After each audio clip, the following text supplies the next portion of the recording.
When I was constructing my vision statement, I wanted to identify what I wanted to accomplish and work in life, identify the kind of leader that I wanted to be, establish what mattered most to me, as well as how I wanted to stretch as a person and a leader.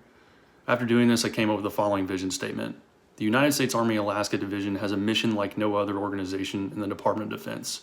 We're America's Arctic warriors and thus a strategic national asset that can excel at military operations anywhere in the world that specializes in mountainous regions with rugged Arctic terrain.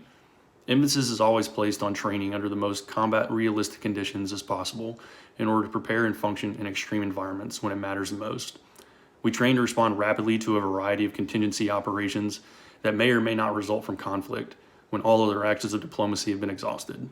Training will be challenging and dynamic and increase the lethality of our force through proficient leadership at all levels. This small but capable committee that was identified to perform these duties with me in developing this document is a surgical instrument that will be utilized to identify requirements moving forward on this document and lay the groundwork for creating a concise and easy to follow document that is useful and not overly complicated. Logistical efforts must be initially made to ensure that our time is being utilized in the most efficient way possible. The SMART goal was on the first and third Monday of each month until the conclusion of the project, 13 April 2020. Each staff section will provide updates discussed in the two previous meetings regarding their portion of the RSOP to the shared portal no later than 6 p.m., meeting all of the specified requirements to meet a SMART goal. For the action plan, here are just some of the considerations that were considered. We had to reserve the conference room for 1 hour on the first and third Monday of each month to discuss progress and or issues that were had by each staff member. We identified concerns from each individual during each meeting, providing guidance on a way forward. The administrative representative was tracking the amount of personnel moving, medical readiness, individual paperwork that accompanies each person.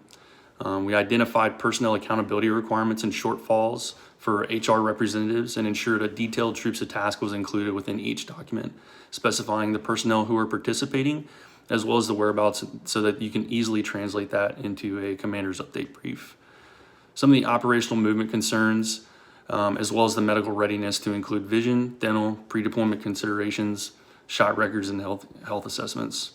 Staging locations were identified for each subordinate organization and identified on the installation map. We included graphic overlays for the document and to provide transportation routes for movement of equipment and personnel from each unit to the staging area.